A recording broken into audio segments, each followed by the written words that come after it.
Good morning বন্ধুরা, আশা করছি তোমরা সবাই ভালো আছো। আমরাও ভালো আছি। একটা ভিডিও আজকে শুরু করছি। লাউ ঝোল, লাউ দিয়ে বড়ি দিয়ে বাঁধাকপি দিয়ে পাতলা ঝোল। এই যে এখন শীতের দিনে প্রতিদিনই রিচ খাওয়া হচ্ছে, সেই জন্য মাঝে মাঝে আমরা একদিন এই ঝোলটা করি। কি অসাধারণ খেতে লাগে, আর খুব সুন্দর করে রান্নাটা করব। চলো দেখতে থাকো। বাঁধাকপিগুলো বড় বড় করে কেটে নিয়েছি, আলুগুলো লম্বা লম্বা করে কেটে নিয়েছি, কড়াইশুঁটি, লাউ, শিম, টমেটো, আর এখানে ধনে পাতা আছে, আর আছে বড়ি।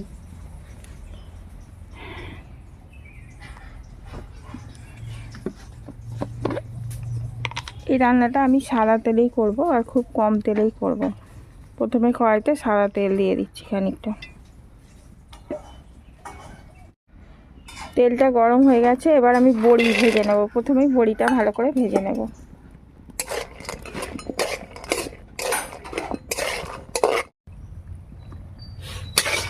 বড়িটা লাল করে ভেজে নিয়েছি, এবার বড়িটা তুলে নেব।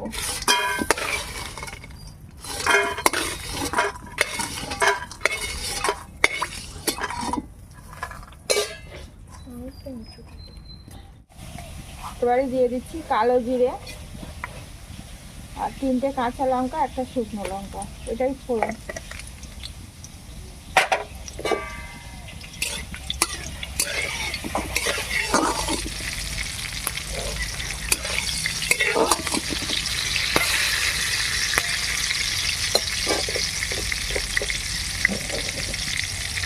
এই ঝোলের আলু একটু লম্বা লম্বা করে কেটে নিই, এটাতে ভালোই হয়। ঝোলের আলু মানেই তো লম্বা লম্বা করে কাটা, বেশি কাজ হচ্ছে। এখানে আমার তেলটা গরম হয়ে গেছে, আমি আবার আলুটা দিয়ে দিচ্ছি।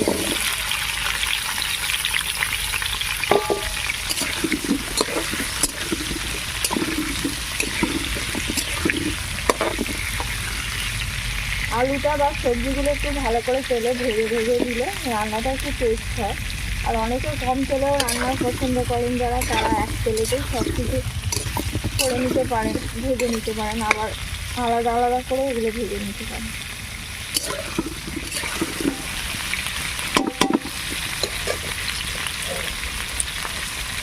আলুটা একটু নেড়ে চেড়ে নিয়ে এবার আমি ওর মধ্যে হলুদ দিয়ে দিচ্ছি আর হালকা নুন দিয়ে দিচ্ছি, দিয়ে এবার আলুটা ভালো করে আরও ভাজা দেবো। আলুটা কিছুটা ভাজা হয়ে গেছে, এবার তার মধ্যে আমি শিম আর লাউ দিয়ে দিচ্ছি।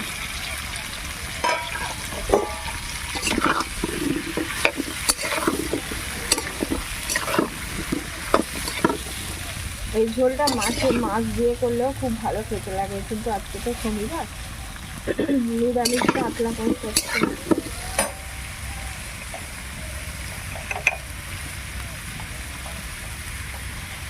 আদা দিয়ে দিচ্ছি, 1.5 চামচের মতো আদা দিয়ে দিলাম।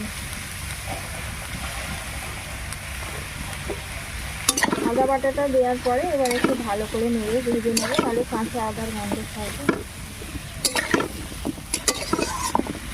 এরপর টমেটো দিয়ে দিচ্ছি।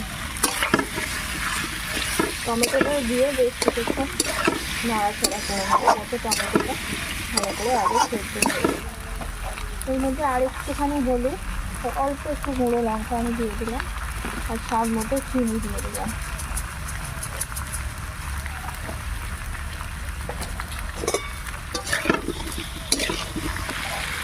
এগুলো সব একসাথে ভালো করে কষে নিয়েছি। এবার বাঁধাকপিটা দিয়ে দিচ্ছি। বাঁধাকপিটা ভালো করে একটু নেড়ে চেড়ে নিয়ে তারপর জল ঢেলে দেবো। ঝোলের মধ্যে এবার গরম জলটা ঢেলে দিলাম। জলটা একটু বেশি করেই দিচ্ছি, যাতে একটু ঝোল ঝোল হবে। আবার বড়ি দেওয়া আছে, বড়ি দেবো, ঝোলটা একটু টেনে নেবে।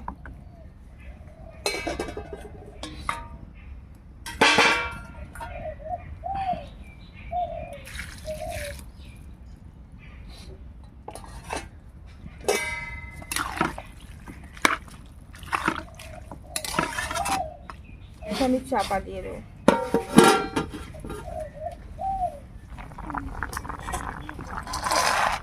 এবার বড়িটা মিশিয়ে দিলাম। ধনে গুঁড়োটা ভিজিয়ে রেখেছিলাম, লাস্টে ধনে গুঁড়োটা ছড়িয়ে দিচ্ছি। আর ধনে পাতা অনেকটা কেটে রেখেছি, এটা ধনে পাতাটা দিয়ে দিচ্ছি।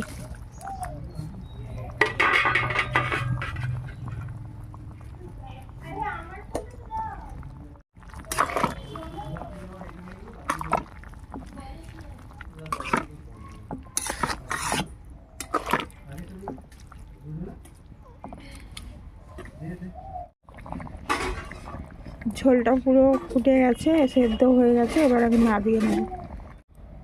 লাউ দিয়ে বড়ির ঝোল কমপ্লিট। ভিডিওটা আজকের মতো এখানেই শেষ করছি, টাটা।